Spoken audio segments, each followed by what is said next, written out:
नमस्कार साथियों, स्वागत है एक बार फिर से आप सभी का हमारे YouTube channel learn with Shivam में। आज के इस लेक्चर में हम स्टार्ट करेंगे क्लास 10th का चैप्टर 6 दैट इज ट्रायंगल्स। बेटे इसको एक ही वीडियो में हम कंप्लीट करने वाले हैं, सारे कंसेप्ट कवर करेंगे और साथ में सभी इंपॉर्टेंट क्वेश्चंस को हम यहाँ करने वाले हैं। ठीक है, उम्मीद करता हूँ आपकी पढ़ाई बहुत ही बेहतरीन चल रही है। आने वाले 15 दिसंबर को आपका प्री बोर्ड एग्जामिनेशन है मैथ्स का, देन आपका 17 फरवरी को मैथ्स का बोर्ड एग्जाम है। तो आपकी पढ़ाई बढ़िया चल रही है उम्मीद करता हूँ। चलिए स्टार्ट करते हैं बिना टाइम वेस्ट किए। ट्राइंगल्स, सबसे पहले बेटे माइंड मैप देखेंगे इस चैप्टर का, यानी इस चैप्टर के अंदर हमें क्या क्या चीज़ें पढ़नी है। पहला जो टॉपिक है ये है definition and types of triangles. Triangles actually होता क्या है और उसके टाइप्स कुछ पढ़ेंगे हम। ठीक है, एंगल्स और साइड के बेसिस पर। छोटी क्लासेस में भी आपने पढ़े हुए टाइप्स, फिर भी यहाँ पर एक बार आपको बता देंगे। अगला जो टॉपिक है इस चैप्टर का, जो मोस्ट इंपॉर्टेंट टॉपिक है बेटे, वो है थेल्स थ्योरम या फिर आपका बेसिक प्रोपोर्शनैलिटी थ्योरम। ठीक है जी, difference between similarity and congruency. Class 9th में आपने कॉन्ग्रुएंसी पढ़ लिया है और आज क्लास 10th में हम क्या पढ़ने वाले हैं, सिमिलैरिटी ऑफ ट्राइंगल्स या फिर सिमिलैरिटी ऑफ टू फिगर्स।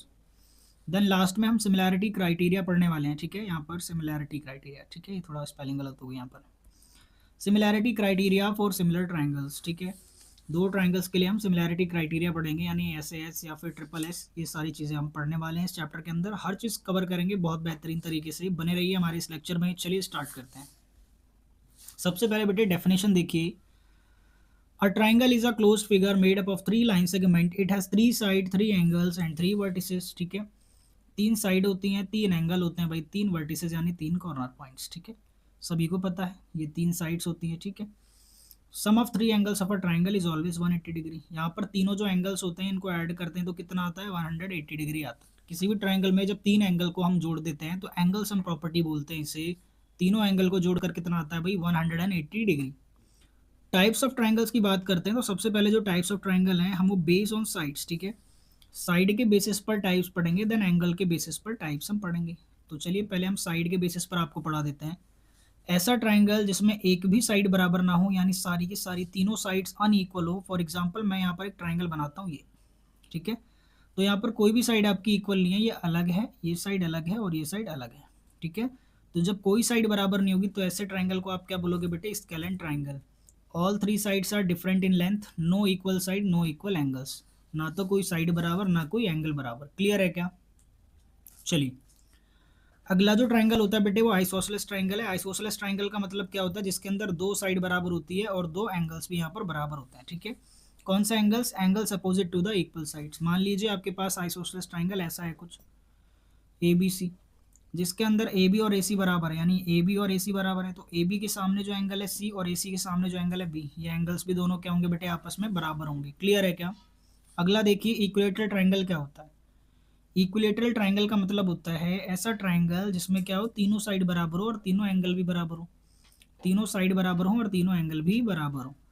और जब तीनों एंगल बराबर हो जाएंगे तो आप जानते हैं तीनों एंगल्स का सम 180 होता है।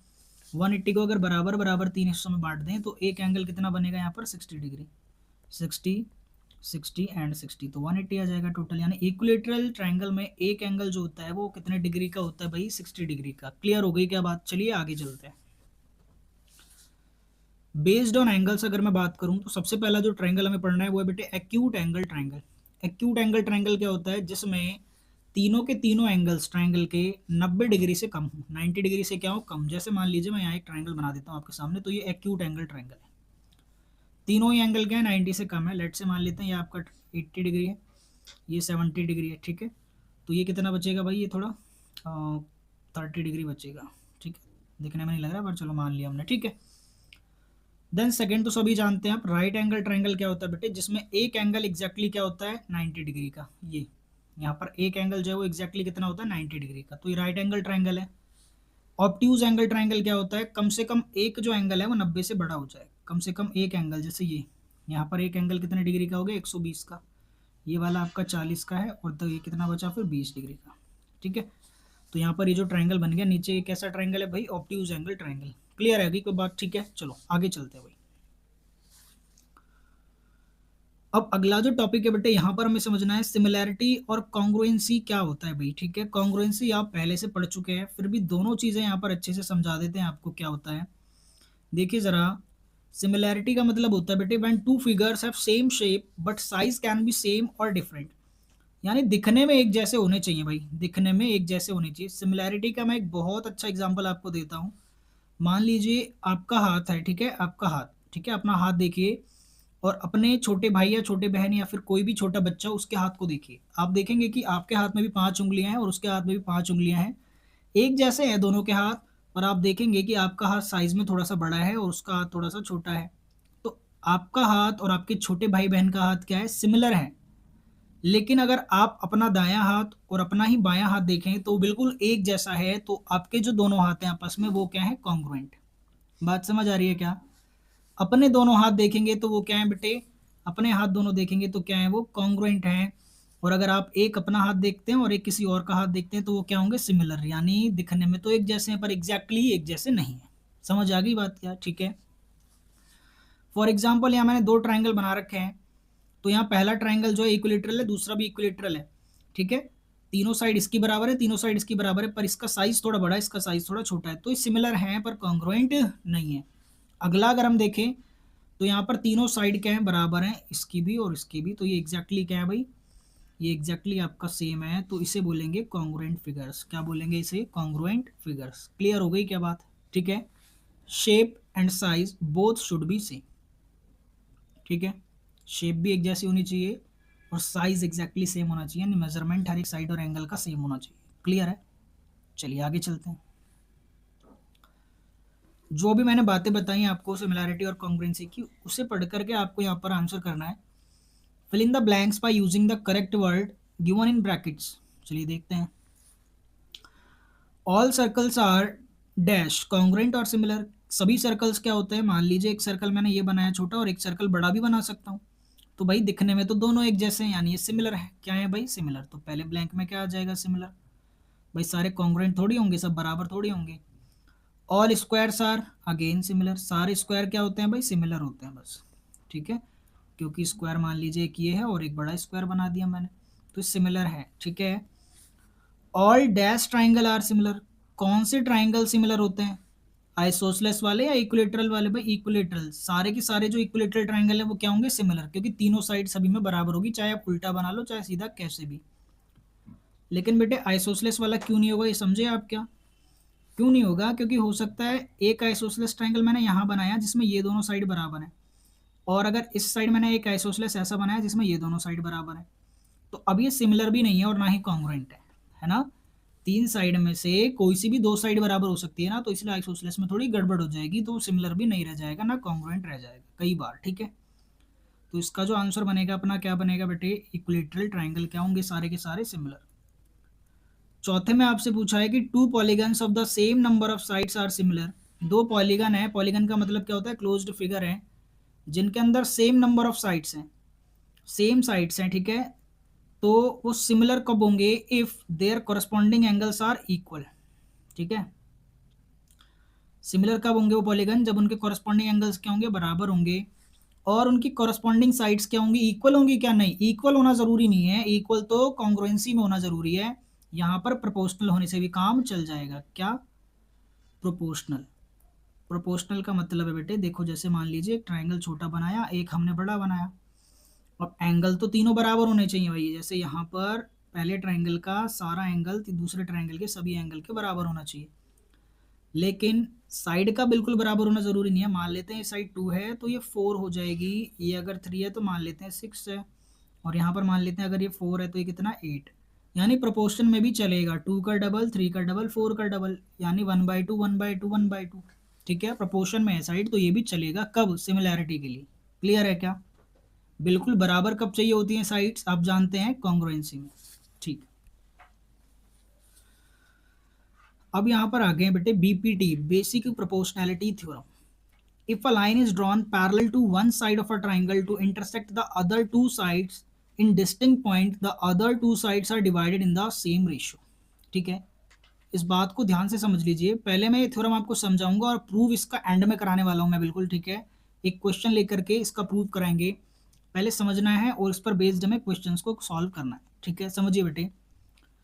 If a line is drawn parallel to the one side of a triangle, पहले इस ट्राइंगल की मैं नेमिंग कर लेता हूँ थोड़ी। ठीक है, मान लेते हैं मैंने यहाँ पर ए लिख दिया, ये बी है और ये सी। ये ट्राइंगल ए बी सी बना दिया मैंने। अब क्या करता हूँ बेटे, किसी भी साइड के एक लाइन पैरेलल ड्रॉ करने वाला हूँ मैं। क्या बोला इन्होंने, a line drawn parallel to one side of a triangle to intersect the other two sides. BC के पैरेलल में एक लाइन ड्रॉ करने जा रहा हूँ, ठीक है, ये मैंने एक लाइन ड्रॉ कर दी बीसी के पैरेलल, ठीक है, और इसने दो पॉइंट पे इंटरसेक्ट कर दिया ट्राइंगल की दो साइड्स को, ये यहाँ पर इन पॉइंट्स को मैंने क्या मान लिया डी, और इस पॉइंट को मैंने क्या मान लिया ई। बोलो बात समझ आ रही है क्या? तो सीधा सीधा अगर मैं मतलब बताऊं इस थ्योरम का, तो क्या होता है बेटे, अगर अगर यानी if D E is parallel to B सी,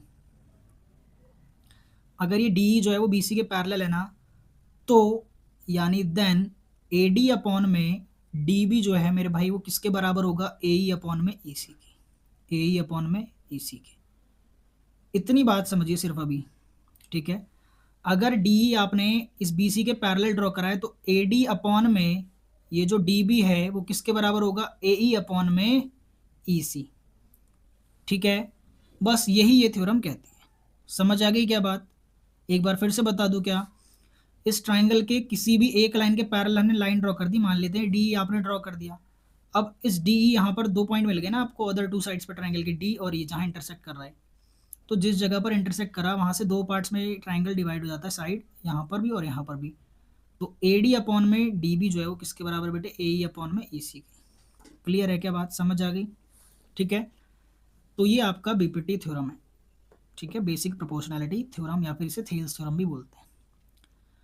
चलिए इसे और अच्छे से मैं समझाता हूँ और इसके क्वेश्चंस भी करेंगे। इसका प्रूफ अभी पढ़ने वाले हैं, यहीं पर प्रूफ पढ़ेंगे, ठीक है, मैंने स्टेटमेंट्स लिख भी रखे हैं, अभी जस्ट प्रूफ करने वाले हैं। पहले कुछ क्वेश्चंस देखेंगे ताकि आपको समझ आए कि थ्योरम कहता क्या है, ठीक है। देखिए पहला रिजल्ट तो आपने थ्योरम में ही देख लिया कि ए डी अपॉन में डी बी जो है वो किसके बराबर रहेगा, ए ई अपॉन में ई सी के। चलिए बेटा दूसरा मैं आपको बता दूं कि यहाँ पर दूसरा कलर ले लेते हैं ताकि आपको समझ आए। पूरा ए बी मान लीजिए मैंने ले लिया, पूरा ए बी और इधर से पूरा ए सी। समझना ज़रा बात को, पूरा ए बी अपॉन में इन दोनों में से कोई सा भी, देखो पूरा ए बी अपॉन में इन दोनों में से कोई सा भी, ठीक है, समझिएगा। ए बी अपॉन में मान लीजिए मैंने ए डी लिख दिया, तो किसके बराबर होगा, ए सी अपॉन में, इधर से ए डी लिया ना तो इधर से ए ए, ठीक है। ए बी अपॉन में ए डी ले लिया और यहाँ पर ए सी अपॉन में ए ई, तो ये भी बराबर होगा भाई, ठीक है।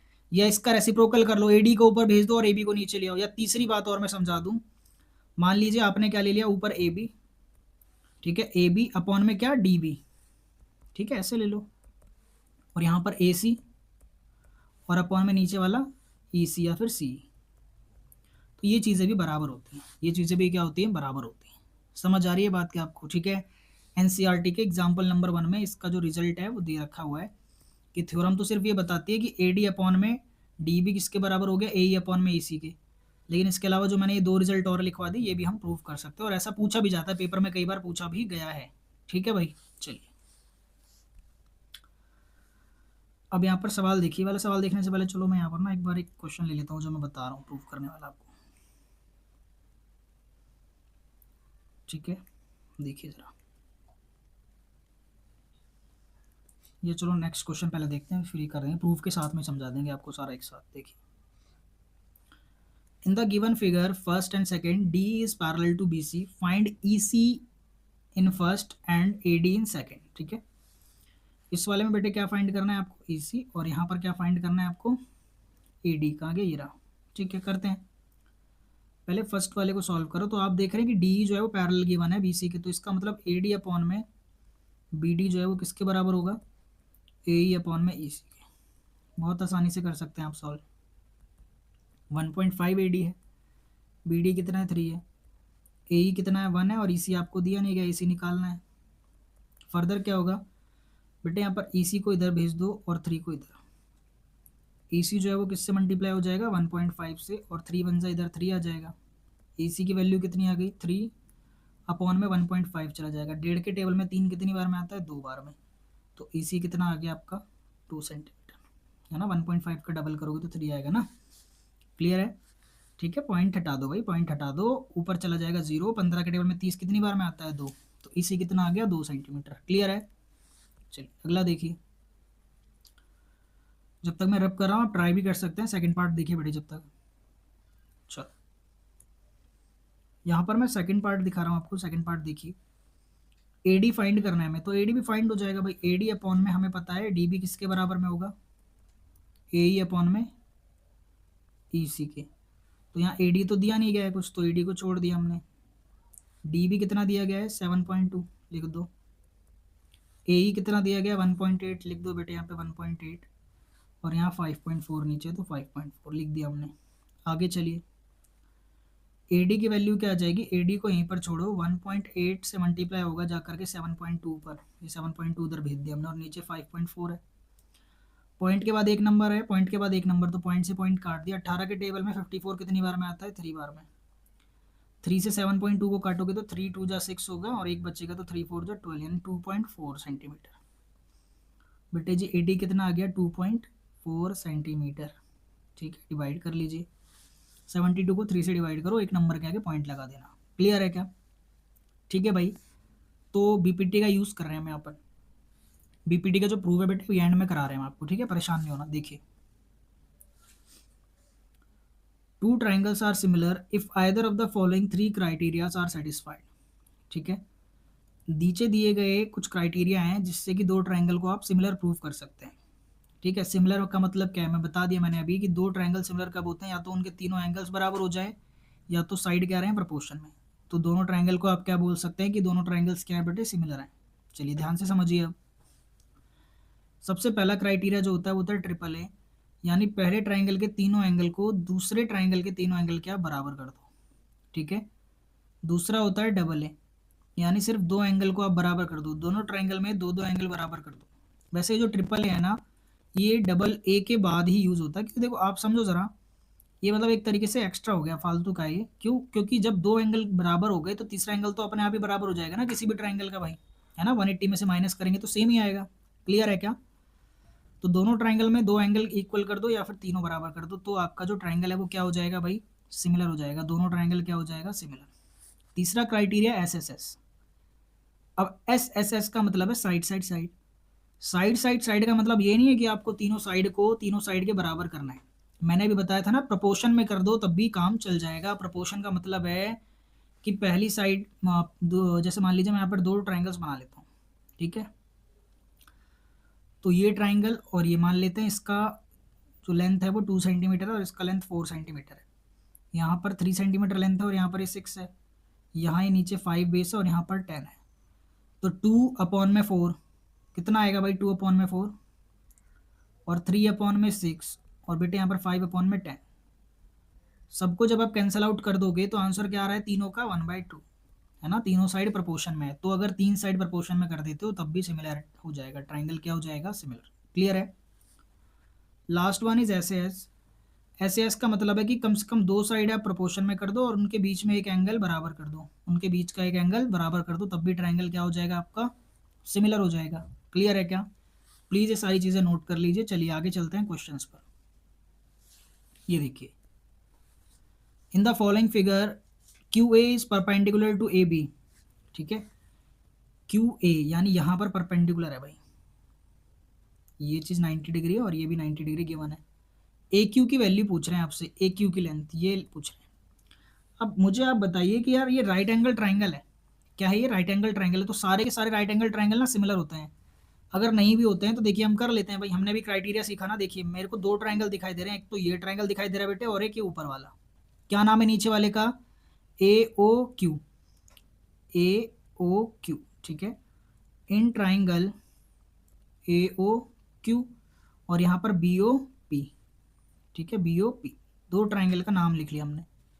इन दोनों को अब मैं सिमिलर करने जा रहा हूँ। क्या करने जा रहा हूँ, दोनों को सिमिलर। चलिए करवाइए सिमिलर। आप बताइए क्या क्या बराबर है। आप देख रहे हैं कि पहले ट्राइंगल में A और यहाँ दूसरे में B, दोनों एंगल बराबर हैं। A किसके बराबर है, B के। क्यों बेटे, क्योंकि दोनों के दोनों कितने डिग्री के हैं, 90 डिग्री के हैं। कितने, 90 डिग्री के। ठीक है, देन अगला यहाँ वर्टिकली अपोजिट एंगल बराबर होता है, आप जानते हैं, यानी यहाँ पर एंगल AOQ। ठीक है, AOQ जो है वो किसके बराबर है, एंगल BOP के। रीजन क्या लिखोगे आप, वर्टिकली अपोजिट एंगल। तो आप देख रहे हैं यहाँ पर आपने दो एंगल बराबर कर दिए, इस ट्राइंगल के दो एंगल, इस ट्राइंगल के दो एंगल के बराबर कर दिया, यानी आपने क्या लगा दिया, bye double A. Angle angle criteria लग गया।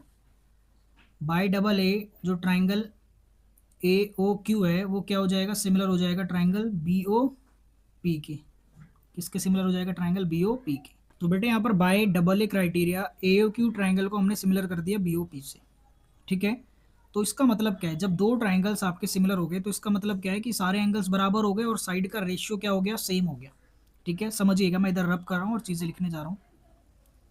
सभी एंगल्स आपस में क्या हो गए, दोनों ट्राइंगल्स के एंगल्स बराबर हो गए, यानी एंगल Q जो है ना वो P के अपने आप बराबर हो जाएगा, क्योंकि हमने सिमिलर कर दिया भाई से, ठीक है। और रेशियो बराबर हो जाएगा साइड्स का। इसका मतलब क्या है, जैसे यहाँ पर 6/10 कर लोगे आप, ठीक है। तो 6/10 जो है वो किसके बराबर होगा, यहाँ पर 9 कौन सी साइड है आपकी, AQ, 9/AQ के बराबर होगा, क्योंकि दोनों साइड का रेशियो बराबर हो जाएगा ना, ठीक है। तो AQ निकालना है तो AQ को ऊपर भेज दिया, इधर क्या आ जाएगा 9 × 10/6। तो 9 × 10 = 90, जब 6 से डिवाइड कर दोगे तो कितना आ जाएगा 15, कितना आ जाएगा 15 units. Option number A is the right answer. Clear है। अगला क्वेश्चन देखिए, यहाँ पर ट्राइंगल ABC जो है वो सिमिलर है ट्राइंगल PQR के, तो x की वैल्यू फाइंड करनी है, ठीक है। देखो बेटा ABC सिमिलर है PQR के, ये भी समझना आपको बहुत ज़रूरी है कि लिखा कैसे गया है ट्राइंगल का नाम ABC और PQR, यानी AB जो है अपॉन में PQ, ठीक है। जिस ऑर्डर में लिखा गया उसी ऑर्डर में रेशियो ले रहे हैं। AB अपॉन में PQ किसके बराबर होगा, BC अपॉन में QR, बेटे जी BC अपॉन में QR, देन लास्ट में AC अपॉन में PR, है ना, AC अपॉन में PR, ये तीनों रेशियो बराबर हों। तो AB कितना दिया है हमें यहाँ पर 6, ठीक है, 6 लिख दिया। PQ कितना दिया गया भाई यहाँ पर, देखो देखो PQ कहाँ पर है, ये रहा 4.5, तो नीचे 4.5 आएगा। पर ना ऑर्डर में नहीं लिखोगे तो चीज़ें गलत हो जाएंगी भाई। यहाँ पर BC आपको कितना दिया गया 4, तो 4 लिख दिया। QR कितना दिया गया आपको यहाँ पर X, तो नीचे यहाँ पर X लिख देते हैं। तो अगला वाला खैर हमें लिखने की जरूरत नहीं है, क्योंकि रेशियो में यहीं से पता चल जाएगा ना, X की वैल्यू तो फाइंड करनी है, तो अगला तीसरा लिखने की जरूरत ही नहीं है, इन्हीं दोनों को बराबर कर देते हैं। X की वैल्यू कैसे आएगी, 4.5 आकर के 4 से मल्टीप्लाई हो जाएगा और नीचे 6 आ जाएगा, ठीक है। 4.5 को 4 से मल्टीप्लाई करेंगे तो कितना आ जाएगा, ऊपर 18 और नीचे 6 है। 6 के टेबल में 18 कितनी बार में आता है, 3, तो यानी बेटे x कितना आ गया, 3 सेंटीमीटर आ गया। कितना आ गया x, 3 सेंटीमीटर। क्लियर है क्या, ठीक है। यहाँ ऑर्डर देखना है आपने, जब दो ट्राइंगल सिमिलर हैं तो सिमिलर का मतलब रेशियो बराबर होता है ना दोनों साइड का। यहाँ पर AB अपॉन में PQ आया, कैसे आया, क्योंकि यहाँ AB पहले लिखा हुआ है और यहाँ PQ पहले लिखा है, तो AB के नीचे PQ रखना है भाई। इस चीज़ को समझ लेना बहुत बढ़िया से, क्योंकि आगे बहुत सारे सवाल बनते हैं इस पे, एक नंबर के तो बहुत सवाल बनने हैं इस पे ऑर्डर पे, ठीक है बेटे, समझ आ रहा है ना। इस ट्राइंगल को सीधा बनाया और इसे घुमा दिया जानबूझ करके, तो उससे मतलब ही नहीं है हमें भाई। हमें पता है कि AB के नीचे क्या आना है, PQ आना है। AB के नीचे क्या आना है भाई, PQ। फिर उसके बाद BC के नीचे क्या आना है, QR। देन यहाँ हमने देखा AC के नीचे क्या आना है, PR। ठीक है, चलिए आगे बढ़ते हैं। In the given figure find the value of x, find the value of x which will make D parallel to AB। D अगर AB के पैरेलल करना है तो हमें x की क्या वैल्यू रखनी चाहिए, तो देखो हमें पता है रेशियो बराबर होता है। देखो यहाँ पर चाहे उल्टा कर लो चाहे सीधा कर लो ट्राइंगल को, यहाँ पर C अपॉन में A है ना, C अपॉन में A ना, मैं नीचे से कर रहा हूँ, आप ऊपर से भी कर सकते हो, ठीक है। समझो जरा, मैं बता रहा हूँ, देखो मैंने पहले ही बता दिया था कि रेसिप्रोकल भी होता है। AE अपॉन में क्या है बेटे, EC, किसके बराबर है AE अपॉन में EC आपका, BD अपॉन में DC, BD अपॉन में DC। AE कितना दिया है 3x प्लस 19, EC कितना दिया आपको x प्लस 3, ठीक है। रेशियो बराबर करना है बस। यहाँ 3x प्लस 4 आ गया और फिर 3x प्लस 4 के बाद नीचे क्या दिया हुआ है x। अब इस पूरे को सॉल्व करना है भाई, x को ले जाओ इधर मल्टीप्लाई और इसको इधर ले जाओ मल्टीप्लाई करना पड़ेगा, करते हैं चलो। तो x जब आपका इस साइड में आके मल्टीप्लाई हुआ तो क्या हो जाएगा बेटे, x into 3x, 3x square, x into 19 क्या हो जाएगा 19x, इक्वल्स टू में क्या बचा, x प्लस 3 को हम इधर मल्टीप्लाई करने वाले हैं ना, ठीक है। चलो कर दे, क्या डायरेक्टली कर देते हैं, चलो स्पेस है नहीं वैसे अपने पास, पहले लिख देता हूँ मैं। x प्लस 3 को किससे मल्टीप्लाई करना है हमें, 3x प्लस 4 से। अब आगे लिखता हूँ मैं, देखो यहाँ बच्चे 3x स्क्वायर है यहाँ पर और यहाँ 19x है आपका, इक्वल्स टू x को पहले यहाँ मल्टीप्लाई करते हैं 3x प्लस 4 से, तो x इंटू 3x क्या हो जाएगा 3x स्क्वायर, x इंटू 4 क्या हो जाएगा बेटे 4x, then 3 into 3x, 3x square, 3 into 4 क्या हो जाएगा बच्चे 12। आप देख रहे हैं यहाँ पर 3x स्क्वायर से 3x स्क्वायर कैंसिल आउट कर दिया मैंने डायरेक्टली, ठीक है। तो राइट हैंड साइड में क्या बचा, यहाँ तो 0 बचेगा, 19x को मैं उधर ले जा रहा हूँ, क्योंकि एक तो 3x स्क्वायर है ही, 19x जब इधर जाएगा तो 14x में 4x में से माइनस होगा, तो यानी माइनस का 15x बचेगा, प्लस में क्या बचा 12। यार एक क्वाड्रेटिक इक्वेशन बन गई। अब इसे पूरा सॉल्व करना पड़ेगा अगर हमें x की वैल्यू चाहिए तो। चलिए सॉल्व करते हैं यार, ठीक है, इधर सॉल्व करते हैं। तो आप देखिए पहले मैं इसे 3 के टेबल से काट दूंगा हर एक टर्म को। तो 3 1 जा 3, 3 5 जा 15 और 3 4 जा 12। यानी इक्वेशन जो बचेगा वो क्या बचेगा बेटे, एक्स स्क्वायर माइनस का 5x और प्लस का 4। तो अब इसे ब्रेक कैसे करते हैं, फर्स्ट और लास्ट टर्म को मल्टीप्लाई करते हैं तो क्या आता है 4x² आया। 4x² को कैसे ब्रेक करें कि यहाँ पर 5 आ जाए, तो 4 और 1 है ना, 4 1 जा 4 होता है, आप जानते देखिए 4 1 जा 4, ठीक है। तो 4 और 1 में इधर 0 है, x² ऐसे ही रहेगा बेटे, और यहाँ 4x और माइनस का 1x आ जाएगा ताकि 4 और 1 5 बन जाए और 4 1 सा क्या आ जाए आपका 4 भी आ जाए। पेयर्स बनाया, कॉमन लेना शुरू करेंगे। दोनों नंबर में से जब x कॉमन लिया तो अंदर बचेगा x-4। यहाँ कुछ भी कॉमन नहीं है तो 1 कॉमन छोड़ देंगे, -1 x-4। एक फैक्टर आ गया x-1 इक्वल्स टू 0 रख दें। एक अंदर से फैक्टर क्या है x-4। देखो x-1 यहाँ बाहर से है, तो बेटे x की वैल्यू क्या आ गई, जब -1 राइट हैंड साइड में जाएगा तो x की वैल्यू क्या आ गई आपके पास, एक 1। यहाँ पर -4 जब जाएगा उधर तो x की वैल्यू क्या आ गई 4। तो x की दो वैल्यू आ गई भाई, x की क्या आ गई, दो वैल्यू, या तो 1x रख लो या तो आप x को क्या रख लो 4 रख लो। दोनों ही केसेस में यहाँ पर ये जो ट्राइंगल है इसमें जो D है वो AB के पैरेलल हो जाएगा। बोलो क्लियर है क्या? नहीं समझ आया तो वीडियो को बेटे पीछे करिए और ध्यान से देखिए, ठीक है, पेन चलाइए तब समझ आएगा भाई, ठीक है। लेट के अगर आप वीडियो देख रहे हैं, एसएस ले रहे हैं, बाद में रख ले रहे हैं एसएस, तो उससे कुछ नहीं होने वाला, ठीक है। आपको साथ के साथ चीज़ों को देखना पड़ेगा, पढ़ना पड़ेगा। चले बेटे अगले सवाल पर। क्या देखिए, एक नंबर का सवाल पर बढ़िया सवाल है। दो ट्राइंगल है भाई, एक एबीसी ट्राइंगल है मेरे भाई और एक डीईएफ ट्राइंगल है। चलो मैं बना देता हूँ आपके लिए, एक एबीसी ट्राइंगल बना देता हूँ मैं और एक कौन सा भाई डीईएफ, ठीक है। ये बना क्यों नहीं प्रॉपर, अब बनेगा क्या, बन गया, ठीक है। एक और बना दिया हमने डीईएफ, ठीक है भाई, बन गया बढ़िया से। ए बी और सी, यहाँ पर कौन सा ट्राइंगल है, डी ई एफ, उसी ऑर्डर में लिखा है मैंने, ठीक है। चलिए अब देखिए ज़रा क्या बात हो रही है यहाँ पर, ए बी अपॉन में डी। तो ए बी अपॉन में डी है, समझना, ए बी के नीचे क्या लिखा है इन्होंने, डी। तो ए बी यहाँ पर ठीक है और यहाँ से क्या उठाना है, डी। फिर क्या लिखा बेटे, बी सी अपॉन में E F, B C upon में ई एफ, ठीक है। बी सी जो है वो ई एफ के साथ रेशियो में जाएगा, और ए सी अपॉन में एफ डी, ए सी अपॉन में एफ डी या डी एफ, कुछ भी बोल लो। तो अब इन चारों ऑप्शन में से कौन सा ऑप्शन सही है? क्या पहला ऑप्शन आपको सही लग रहा है? सारे ऑप्शन को चेक करेंगे, क्या बी सी ए सिमिलर होगा एफ डी ई के?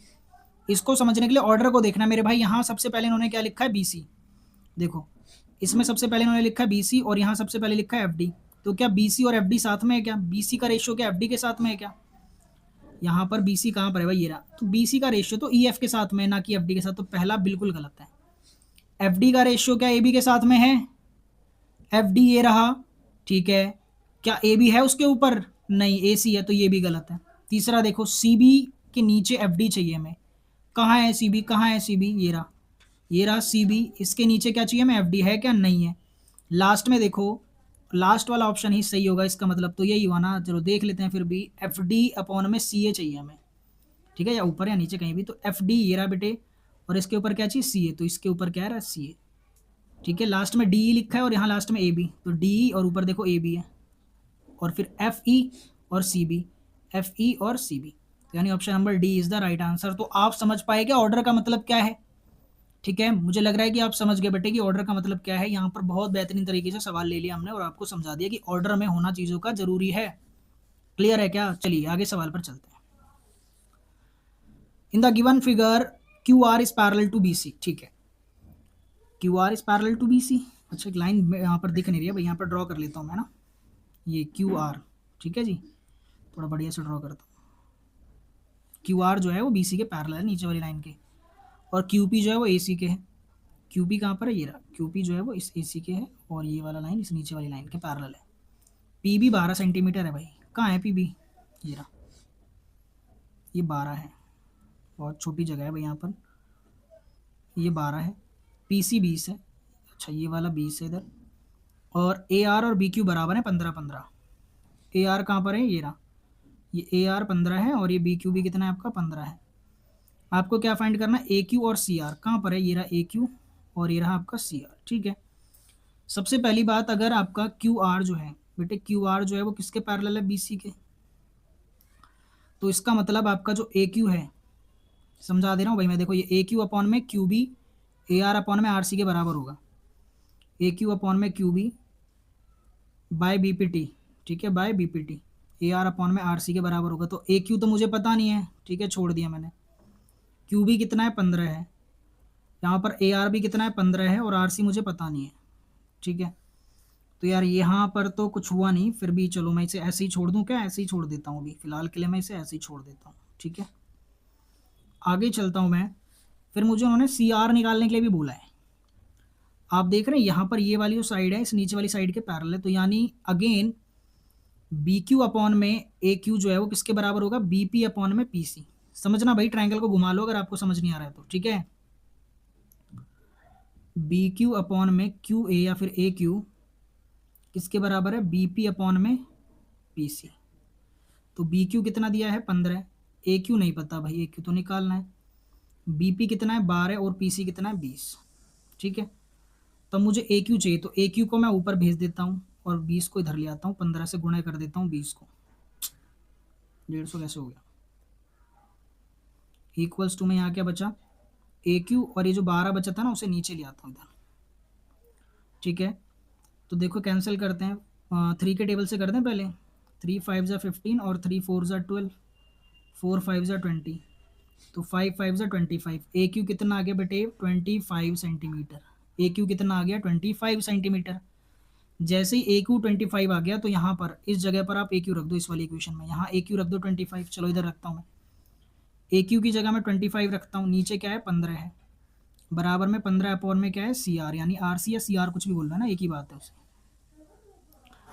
तो 5 3 ज़ा 15 और यहाँ 5 5 ज़ा कितना हो जाएगा 25। आर सी को मैं इधर ऊपर लिया, इधर 15 से मैंने किसे मल्टीप्लाई करा, 3 को, और ये जो 5 ऊपर था वो कहाँ जाएगा, नीचे। 5 3 ज़ा 15 और 3 3 ज़ा 9, तो सी आर की वैल्यू कितनी आ गई बेटे, 9 सेंटीमीटर। एक तो आर सी निकालना था और एक ए क्यू निकालना था, दोनों निकाल दिया हमने। पहले क्या करा बेटे, हमने ये वाली दोनों लाइन लिए, देखो मैं ड्रॉ कर दे रहा हूँ अच्छे से। एक तो ये वाली लाइन दोनों ली है पैरेलल, ठीक है, तो इन दोनों का रेशियो बनाया मैंने। देन उसके बाद हमने क्या करा, ठीक है, देन उसके बाद यहाँ पर अगली जो पैरेलल लाइंस थी, ये जो दिखाई नहीं दे रही है ना, ये और ये पैरेलल थी, तो मैंने ये रेशियो लिए दोनों। ठीक है, यहाँ पर समझ के नोट करिए बेटे अच्छे से। ठीक है,